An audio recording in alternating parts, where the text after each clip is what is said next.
হওয়াটা কিন্তু একেবারেই মুখের কথা নয়। শরীরের 206টা হাড় ভাঙলে যে ব্যথাটা হয়, ঠিক সেই ব্যথাটা সহ্য করেই একটা মা তার বাচ্চাকে জন্ম দেয়। তাই তো ভগবান এই কষ্ট সহ্য করার জন্যই কিন্তু মেয়েদের বানিয়েছে। নমস্কার বন্ধুরা, কেমন আছেন সবাই? আশা করছি সবাই খুব ভালো আছেন, আমিও ভালো আছি। স্বাগত জানাই প্রতিদিনের অক্সিজেনের নতুন ব্লগে। আমাদের সুস্মিতাদি মা হতে চলেছে, 9 মাসে অলরেডি ঢুকে গেছে। তাই আমরা সবাই ওয়ার্ডের মিলে দিদির জন্য একটা স্বাদের আয়োজন করেছি ছোট করে। এই দিকের নিয়মে নাকি স্বাদে মাটন চিকেন কিছুই দেওয়া যায় না, শুধু মাছের উপর খাওয়াতে হয়। তাই আজকের অ্যারেঞ্জমেন্টটা কিন্তু পুরোটাই মাছের ওপরে ছিল। 3-4 রকমের মাছ, সঙ্গে ভাজাভুজি, ডাল, সবজি। আরে না না, আমরা কেউ রান্না করে নিয়ে আসিনি। তানিয়াতে আগের দিন অর্ডার দিয়ে দিয়েছিলাম, ওনারা ঠিক টাইম মতো এসে পার্সেল ডেলিভারি করে চলে গেছেন। তারপর আমরা আমাদের ডেকোরেশন হাতে হাতে করে নিয়ে দিদিকে বসিয়ে দিয়েছি। আমাদের সিস্টার হলেন আমাদের ওয়ার্ডের সব থেকে বড়, তাই উনিই প্রথম শুরু করলেন খাওয়ানো। এরপর এলেন আমাদের ওয়ার্ডের সব থেকে মোস্ট সিনিয়র দিদি, আমাদের রেণুকা দি। তারপর আমরা সবাই একে একে খাওয়াতে শুরু করলাম দিদিকে। তবে এখানকার সমস্ত খাবার অর্ডার দেওয়া হলেও পায়েসটা কিন্তু বাড়িতেই বানানো। আমাদের যে রেণুকা দি নিজের হাতে পায়েস বানিয়ে নিয়ে এসছে তার ছোট্ট বোনের জন্য। মেয়েদের জীবনটা ভীষণই অদ্ভুত এবং কষ্টের, তাই না? কেউ কেউ তার মূল্য দেয়, আবার কেউ কেউ মূল্য দেয়। আচ্ছা বলুন তো, সব স্যাক্রিফাইস শুধু মেয়েদেরই কেন করতে হয়, ছেলেদের কেন করতে হয় না? একেবারে স্যাক্রিফাইস করে না সেটা ভুল, কিন্তু মেয়েদের ভাগটা যেন একটু বেশি। যাক, এই শুভ দিনে কষ্টের কথা বলে কি লাভ? দিদি বাচ্চা ভালো থাকুক, এটাই আমরা চাই।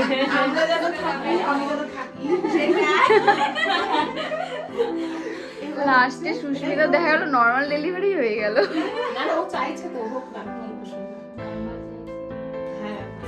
হলে পরে ভালো না? কি সুন্দর সিজার, কত কমপ্লিকেটেড, তাই না? কোনো অসুবিধা নেই, সবার আসিস। তাড়াতাড়ি বলিস না।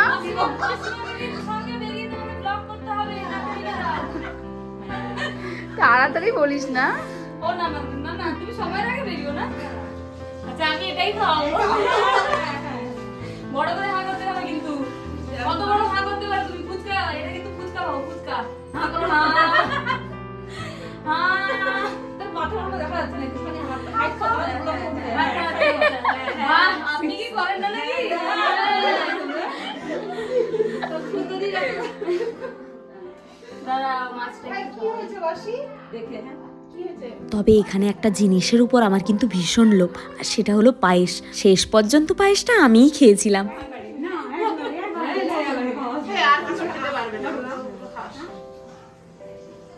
বাহ, দিদির মিষ্টি খাওয়া দেখে না সত্যিই আমার ছোটবেলার কথা মনে পড়ে গেল।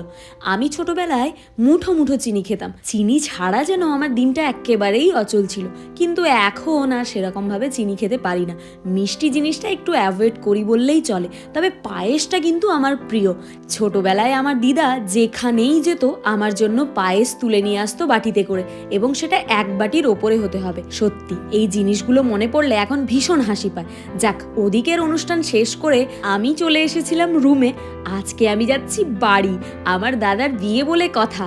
আর আমি যাব না সেটা কি কখনো হয় বলুন তো? আমার বিয়ের সময়ই দাদা বলেছিল ডিসেম্বরেই বিয়ে করবে, আর ঠিক ডিসেম্বর ঢুকতে না ঢুকতেই একেবারে বিয়ের অ্যারেঞ্জমেন্ট শুরু হয়ে গেছে। ছুটি অ্যারেঞ্জ করে আমি বেরিয়ে পড়েছি বাড়ির উদ্দেশ্যে। প্রথমে শ্বশুর বাড়ি যাব, তারপরে ওখান থেকে বাপের বাড়ি, আবার শ্বশুর বাড়ি এসে তারপরে রিটার্ন করব। দুগ্গা দুগ্গা করে বেরিয়ে পড়লাম। শীতের রাতটা কিন্তু যেমন মজাদার হয় তেমন ভয়ঙ্করও হয়। চারিদিকটা কুয়াশাচ্ছন্ন হয়, তো তাই দুর্ঘটনা ঘটার সম্ভাবনাটা একটু বেশিই থাকে। ট্রেন ঢুকে গেছিল সময় মতো, খাওয়া দাওয়ার পর এক ঘুম দিলাম, আর ঠিক গিয়ে উঠলাম সকালবেলা। আর ধর্মতলাতে গিয়ে সকাল সকাল এই সুন্দর দৃশ্যটা উপভোগ করতে বেশ ভালোই লাগছিল। তবে জানেন তো, আমার একটা ইচ্ছে আছে, আমি কোনো একদিন হর্স রাইড করব, যদিও জানি এটা ভীষণ রিস্কি। যাক, এদিকে সূর্য মামাও উঠে গেছে, আমিও বাসে উঠে পড়েছি। এবার বাসেও এক ঘুম দেব, সোজা পৌঁছে যাব বাড়ির কাছে। এখনও যারা এই চ্যানেলটিকে সাবস্ক্রাইব করেননি আর ভিডিওটি দেখছেন, তাড়াতাড়ি কিন্তু সাবস্ক্রাইব করে দেবেন, আর পাশে থাকা বেল আইকনটিও ক্লিক করে দেবেন যাতে পরবর্তী আপডেটসগুলো পেতে থাকেন। তবে শ্বশুরবাড়িতে এসেও যে আমার রুটিনের আলাদা কিছু হয় সেরকমটা নয়। খাওয়া দাওয়া স্নানের পর মামুনির আজ্ঞা থাকে যে গিয়ে ঘুমিয়ে পড়ার জন্য, কিন্তু আমি এতদিন পরে বাড়ি এসেছি, তাই ওদের সঙ্গে একটু সময় তো কাটাতেই চাই। এমনিতেও মামুনি আমাকে রান্না করতে দেয় না, তো কি খাবো না খাবো সেটা নিয়ে একেবারে চিন্তিত থাকে মামুনি, আর আমি তো বিন্দাস ঘুরি। যাক বাবা, আজকে একটু রেস্ট নিয়ে নি, কালকে আবার যেতে হবে বাপের বাড়ি। দাদার বিয়ে বলে কথা, অনেক জিনিসপত্র গোছানোর আছে। আরে জানি বাবা জানি, ঘরোয়া শাড়ি পরে আমাকে একেবারে বাড়ির বউ লাগছে। যাকে যাক ঘুম পেয়েছে, এখন ঘুমোতে হবে, কালকে সকাল সকাল উঠে আবার বাবার বাড়ি যেতে হবে তো নাকি। ওদিকে সকাল হতে না হতেই মায়ের ফোন চলে এসেছে, কি রে কখন আসবি? আমিও আর দেরি না করে বেরিয়ে পড়েছিলাম 8:30টার সময়। ব্যাস পৌঁছে গেলাম তাড়াতাড়ি। বাপি ছিল এগরাতে, আমাকে নিয়ে একেবারে চলে এলো। আর এসেই তো আমি একেবারে হামলা করলাম টুবলুর উপর।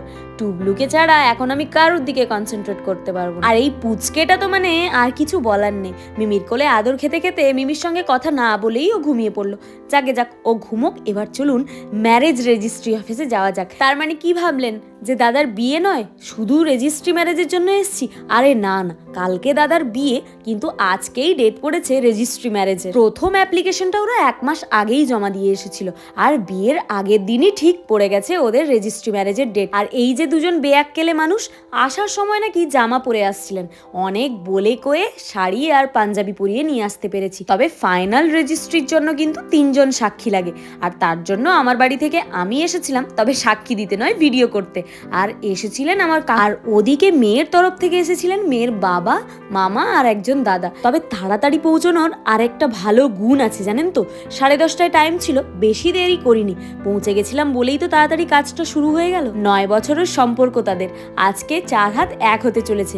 কি মজা তাই না? বর আর কনের সাইনের পর শুরু হলো সাক্ষীদের। এদিকে আমার দাদা বিয়ে হয়ে যাচ্ছে বলে কান্নাকাটি শুরু করে দিচ্ছে, আর এতদিন ও বিয়ে করবে বলে পাগল হয়ে যাচ্ছে। ওই একটা কথাই আছে না, দিল্লির লাড্ডু যে খায় সেও পস্তায়, আর যে না খায় সেও পস্তায়। তবে এই সাইনের খাতা কলমের যতটা ভ্যালু আছে, সোশ্যালি একদমই ভ্যালু নেই।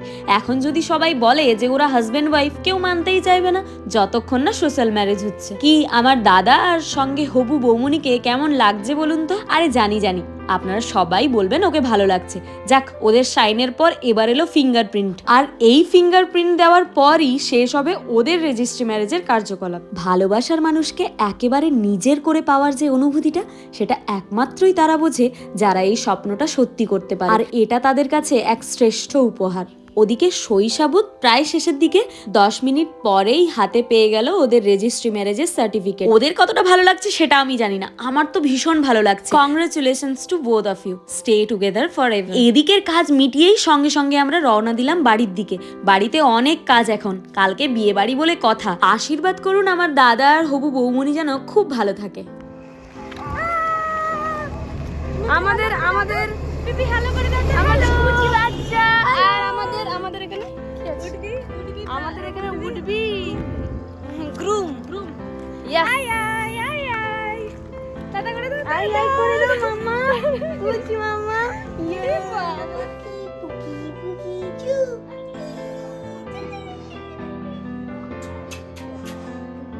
বাবাটা ওই ছোট বাবাটা, আমার বুটু বাবাটা, দুটু বাবা, টুটু বাবা, আমার টুটু বাবা।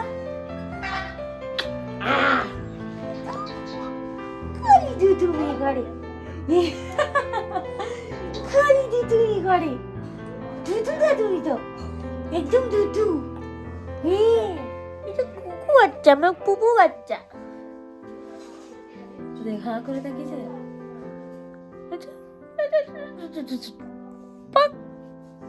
ক্যামেরা সেই ভীষণ চেনে না, খুব ক্যামেরা চিনিস না তুই বাবা। ও বাবাটা হি করে হেঁটে দাও তো, হি করে হেঁটে দাও। আমি জানি না কি করতো বাবা, কি করতো তোমার, কি করতো হাত দিত না মুখে হাত দিতে মামা বাবা, ও বাবা, আচ্ছা ও বাবা, বাবা কি হয়েছে তোমার? ছোনা বাবা, ছোনা বাবাটা বললো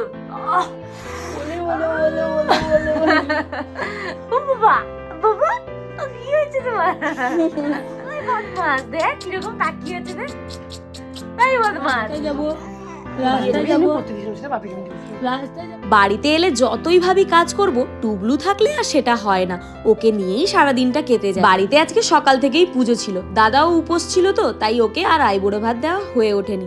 সন্ধে হতেই ওকে ডেকে এনে আইবুড়ো ভাত দিলাম ছোট্ট করে। সামনেই যেহেতু শীতকাল, তাই ভাবলাম আইবুড়ো ভাতে ওকে সুন্দর একটা হুডি আর ট্রাউজার দেওয়া যাক। আমার ইচ্ছে ছিল আমার দেওয়া জামাটা পরেই যেন ও আইবুড়ো ভাত খায়, তাই ওকে দেওয়াতে ও লাফাতে লাফাতে গিয়ে চেঞ্জ করে এসে বসে পড়লো। কাল বিয়ে বলে কথা, ছেলের মনে কি আর আনন্দের শেষ আছে? যেহেতু আইবুড়ো ভাত দিতে পারছি না, তাই আইবুড়ো মিষ্টি বললেই চলে। আর এই মিষ্টিগুলো সত্যি ভীষণ সুস্বাদু। আমাদের এগরার এক নামকরা দোকান মধুরম থেকে এনেছি। মিষ্টিগুলো মুখে দিলে মনে হয় অমৃত সমান। শীতকালে নলেন গুড়ের আবির্ভাব, সে যেন এক আলাদাই অনুভূতি। আর এই শীতকালে নলেন গুড়ের রসগোল্লা তো কোনো কথাই হবে না। তবে সবটা দাদা খেতে পারেনি, আমরাও ভাগ বসিয়েছি। আজকের ভিডিওটা এখানেই শেষ করলাম। আপনাদের সঙ্গে দেখা হবে পরের হলদি ব্লগে। ভালো থাকবেন, টাটা।